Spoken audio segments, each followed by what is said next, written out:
Não sei como é que é convosco, mas o meu coração torna-se mais humano quando eu dou espaço ao silêncio. O ritmo acelerado, a agitação, desumaniza-me.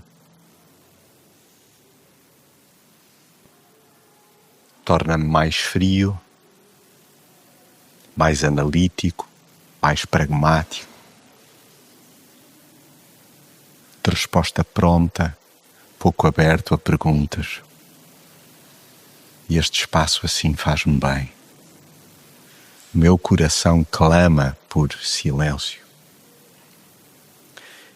E na verdade é, por um lado, muito assustador, por outro lado, muito entusiasmante que escutamos da palavra já hoje. Jónatas canta, celebra o Criador e não endureças o teu coração. E no finalzinho, se não repararam no Salmo 95, é dito: se o meu coração realmente se endurece, eu não encontrarei uma coisa muito perturbadora, eu não encontrarei descanso.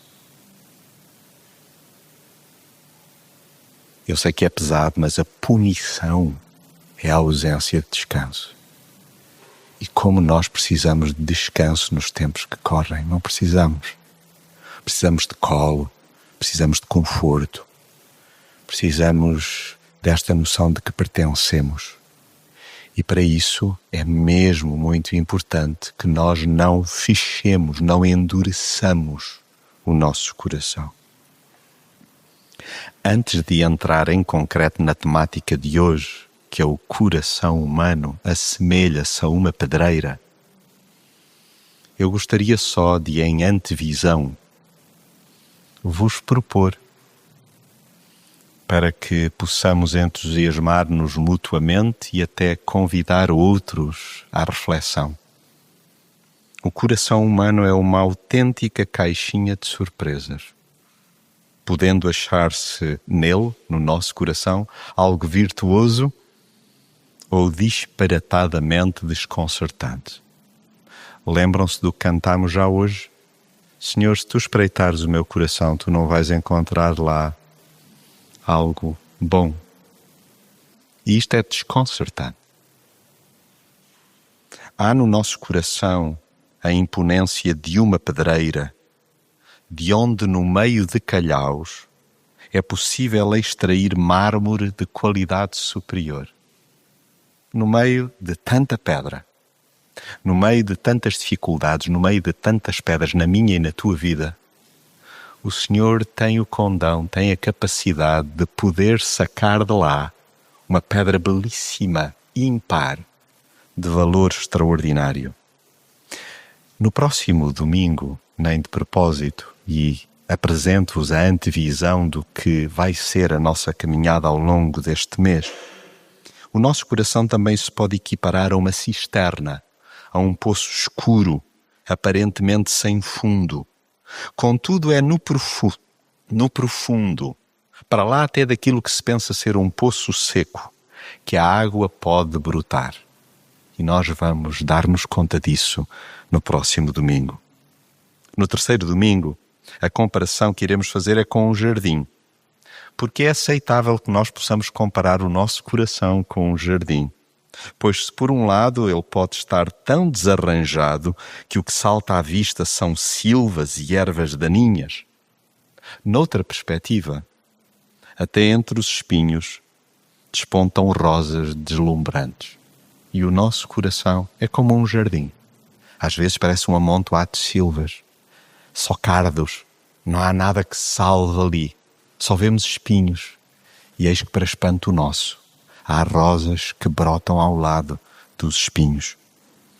Confesso-vos que a minha favorita é a última e desde já adianto que eu não estarei para beneficiar daquilo que vai ser a reflexão comunitária, o coração como uma catedral. Para mim é a ideia mais bela de todas estas, porque é um facto que uma catedral demora uma vida a ser erguida. Mas há que reconhecer que é lá que Deus habita desde o início, desde a primeira pedra colocada para a construção da catedral. E o nosso coração é como uma catedral. Então, é por aqui que nós vamos viajar, pelas veredas da alma. Nós vamos passear neste finzinho de verão, já cheira ao fim de verão, a início de outono. Bom, na verdade, a primeira chuva assim refrescante de verão já aconteceu. E é por aqui que nós vamos estar a fazer esta caminhada na companhia de Jesus. Ele que é o guia perfeito para o meu e para o teu coração. Ele é o companheiro que te pode guiar realmente ao profundo do teu coração. Gostava de levantar uma primeira pergunta. Vou deixar-vos no final com 3 particularmente perturbadoras. Falo por mim, está bem? Não estou a falar por ti. Mas a primeira, que acho que é importante que nós coloquemos desde já, e demora, não creio que nós tenhamos resposta pronta, imediata.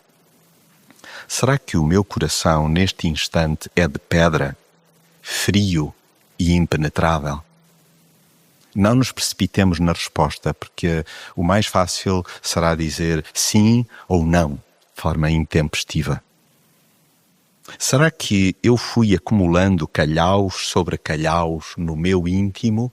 No meu íntimo há muitas pedras e pedras de enorme dimensão. Porventura as circunstâncias da vida tornaram-me ainda mais granítico e amargo. Vocês estão a conseguir visualizar a encosta da Serra da Estrela? Com aqueles penedos, a imponência daquelas pedras? Porventura o meu coração está tão empedernido. Ele realmente acabou por se fechar de tal ordem que é um coração granítico. É um coração amargo. O que sai é queixa, queixume. Uma pergunta ainda. Poderá o meu coração tornar-se de carne? Não é carnal. Tornar-se de carne, coração que sangra, como diz o nosso poeta, escritor José Saramago. A mim foi-me dado o privilégio de ter um coração que sangra. Será que o meu coração, ele porventura pode voltar a palpitar, a sensibilizar-se, a chorar, a ser sensível, vulnerável? Mas como? Como? É precisamente este tipo de questões que Jesus aprecia que eu e tu lhe coloquemos. Sendo que jamais Jesus se vai furtar, ele não vai fugir de nos responder. Quanto mais não seja, uma das formas preferidas de Jesus é colocando-me a pensar. E por isso eu queria convidar-te desde já para fazermos 2 leituras, 2 ambientes distintos. Eu não sei qual é aquele com que tu te sentes mais identificado, mais confortável. Para fazer já um paralelismo, é pensarmos se nós nos sentimos mais confortáveis aqui ou no quartel, e para quem nos ouça e não saiba a localização geográfica do espaço onde estamos reunidos, está ao lado de um quartel dos bombeiros. Então, qual é o lugar mais familiar para mim? Este aqui ou estar no meio ladeado de pessoas que têm desafios muito grandes perante certo tipo de combates? Então, queria convidar desde já para, primeiramente, acompanharmos a leitura em Marcos, no capítulo 6, verso 1 até 6. E porque a nossa temática é o coração humano assemelha-se a uma pedreira, por favor, desde já, procura exercitar uma escuta ativa que te permita vislumbrar, até que ponto isto acontece no seio da comunidade ou no meu próprio coração. Então diz assim a palavra, Marcos 6, verso 1 até 6. Jesus saiu dali, foi para a sua terra e os discípulos foram com ele. Quando chegou o sábado, começou a ensinar aonde? Na sinagoga. Olha, num espaço que nós poderíamos equiparar a este. Muitos ao ouvirem-no, ficaram tão admirados que se perguntavam: de onde lhe vem tudo isto? Que sabedoria é esta que lhe foi dada? Que milagres são estes que as suas mãos realizam? Espera, não é este o carpinteiro, filho de Maria e irmão de Tiago, José, Judas e Simão? Não vivem também aqui conosco as suas irmãs? E não queriam nada com ele. Repito, e não queriam nada com ele. Então Jesus disse-lhes: nenhum profeta é desprezado a não ser na sua terra entre os seus parentes e familiares. E não pôde fazer ali nenhum milagre, a não ser curar alguns doentes pondo as mãos sobre eles. Ficou admirado com a falta de fé dos da sua terra e foi ensinar pelas aldeias dos arredores. Foi ali para o quartel, foi ali para o lado. Vamos espreitar? Vamos ler juntos agora, acompanhar a leitura em Mateus capítulo 8, leio a partir do verso 5. Mateus 8, verso 5. Quando Jesus entrou em Cafarnaum, aproximou-se dele um bombeiro, um oficial do exército romano, e fez-lhe este pedido: Senhor, o meu criado está de cama e sem se poder mexer, num sofrimento horrível. Eu vou lá curá-lo, disse Jesus. Mas o oficial respondeu: ó Senhor, eu não mereço que entres na minha casa. Basta que digas uma palavra e o meu criado ficará são. Também eu tenho superiores a quem devo obediência e soldados às minhas ordens. Digo a um que vai e ele vai. Diga ao outro que venha e ele vem. E diga ao meu criado: faz isto, e ele faz. Ao ouvir aquilo, Jesus ficou admirado. Jesus ficou outra vez admirado. Mas parece que a admiração é diferente. Ele ficou admirado e disse para os que o seguiam: fiquem a saber que ainda não encontrei ninguém com tanta fé entre o povo de Israel. Digo-vos mais: hão de vir muitos do Oriente e do Ocidente, sentar-se à mesa no reino dos céus com Abraão, Isaque e Jacó, enquanto os herdeiros do reino serão lançados fora na escuridão, parênteses meu, lugar onde não há descanso. Ali haverá choro e ranger de dentes.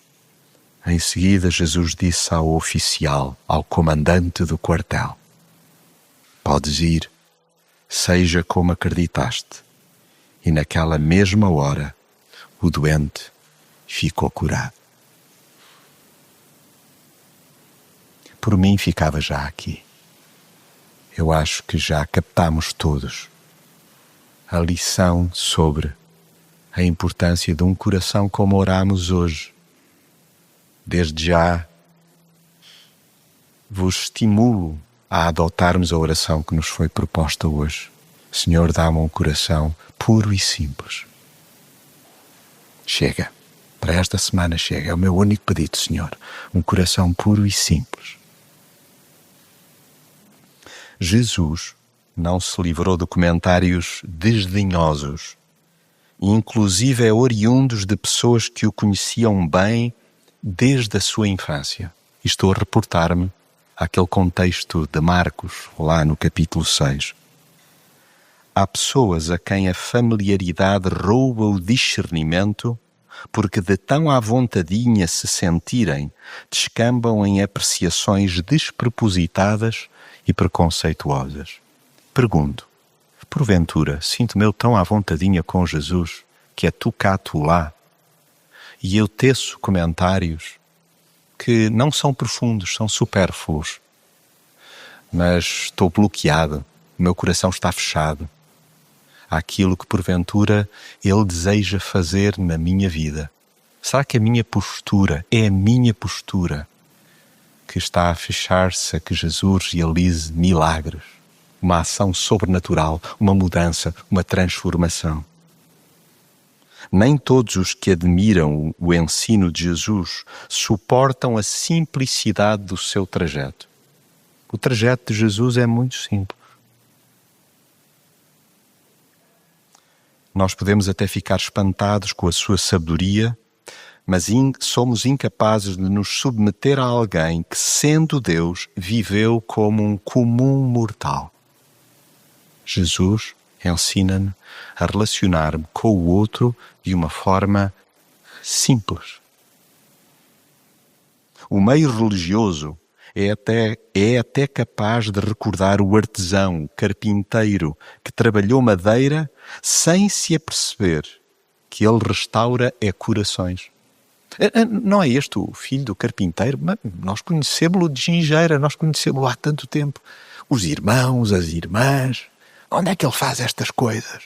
E eles não estavam a referir-se então ao facto de Jesus, enquanto filho de carpinteiro, ter aprendido a arte. Eles isso ainda conseguiam até detectar, mas não viam mais longe. O que Jesus quer fazer mesmo é uma obra de arte no meu coração, no teu coração. Isso é o que Jesus, de facto, deseja fazer. E é daí que nós desconsideramos a arte de Jesus esculpir vidas e cometemos o erro de não querer nada com ele. Jesus, sobre esse assunto, sobre essa mudança, sobre essa alteração comportamental, sobre uma reviravolta no meu raciocinar, sobre eu ter de dar a outra face, sobre eu ter de dar os meus bens, sobre eu ter de visitar viúvas, pobres. Não contes comigo, Jesus. Cuidado com as pedras que obstruem o meu coração. Quais são as pedras que obstruem o teu coração? Ai de nós incorrer em tal disparate. Permitamos, mas é que Jesus ponha as mãos sobre as nossas cabeças e nos abençoe dia sim, dia sim. Jesus, eu preciso do teu toque. Jesus, dá-me um coração puro e simples. Como assim um coração puro e simples? Vocês lembram-se do comandante dos bombeiros? O oficial do exército? É uma figura militar, é uma figura que está habituada à disciplina, a hierarquias. Um coração puro e simples como o do centurião, como o do oficial do exército. Como assim? Sim, o oficial anónimo com um coração de manteiga. Não sabemos o nome daquele oficial, mas o que ele tinha mesmo era um coração amaciado. Era um coração sensível. Ou seja, a despeito de estar habituado ao ambiente onde havia ordens para cima e para baixo, ele não perdeu a sensibilidade. Onde nós esperávamos isto, onde esperávamos uma postura acolhedora, o cuidado hospitalar, era na sinagoga. É aqui que nós esperamos isso. Só que às vezes é também no meu, porventura não sei se no teu coração, que reside este fechamento, este estado granítico, como se fôssemos uma pedreira cheia de calhaus e nós apresentamos 1001 argumentos. Nós cantamos hoje, Senhor, eu vou deixar os argumentos para trás. Eu rendo-me. Então, podemos olhar de forma inspiradora para o modo como Jesus ficou admirado com aquele oficial. É que, contrariamente ao presumível caráter frio e ríspido que nós esperaríamos de um militar, que tinha uma posição em que 100 homens estavam sob as suas ordens, nós percebemos que, a despeito dos galões e dos privilégios militares, ele apresentou humildemente a Jesus um pedido. Olhem só o pedido. É comovente o pedido. Porque se nós nos dermos conta de quem está em agudo sofrimento ao nosso lado, nós percebemos que isto se cruza com a nossa história. Este exemplo vivo que nos é trazido é para que eu e tu possamos despertar. Desperta o meu coração, Deus, cantávamos hoje. Desperta.